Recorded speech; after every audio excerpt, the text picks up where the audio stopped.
آج پاکستان بنا ہے اور آج ہی سارا کچھ تبدیلی جو آ رہی ہے جی حقیقت یہ ہے کہ سویلین سپیس اس ملک میں ایکسیپشن ہے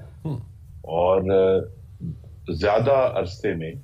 ہمارے سامنے فوجی آمریتیں یا ان کی مختلف اشکال رہی ہیں جی یا اگر میں احمد فراز کے الفاظ استعمال کروں جمہوریت کا محاصرہ تو پہلے دن سے جاری ہے تو لہٰذا یہ کہنا کہ جی سویلین سپیس ہم غالباً یہ کہہ سکتے ہیں کہ 2007 اور 8 والی صورتحال پیدا ہو گئی ہے جس میں اب ایک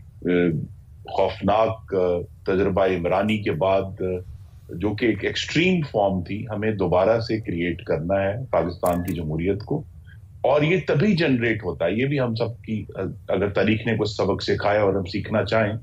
جب پاکستان کے حالات اتنے خراب ہوتے ہیں کہ بالآخر سویلینز کے ہاتھ میں کوئی نہ کوئی انہیں پکڑانا پڑتا ہے معاملہ اور وہ سویلینز جو ان کی جو ہے وہ ان کے تراشے ہوئے صنم نہ ہوں انہوں نے ایک میکسیمم فارم کا تجربہ کیا عمران خان کی صورت میں جس کے لیے پھر نواز شریف کے حقوق کو پامال کیا گیا ان کے ساتھ ناانصافی کی گئی پورا میڈیا جو ہے وہ انگوٹھے کے نیچے آیا پاکستان کی عدالتیں انگوٹھے کے نیچے آئیں لیکن اب یہ احساس ہوا ہے کہ اس کے نتیجے میں اتنی بڑی تباہی ہوئی ہے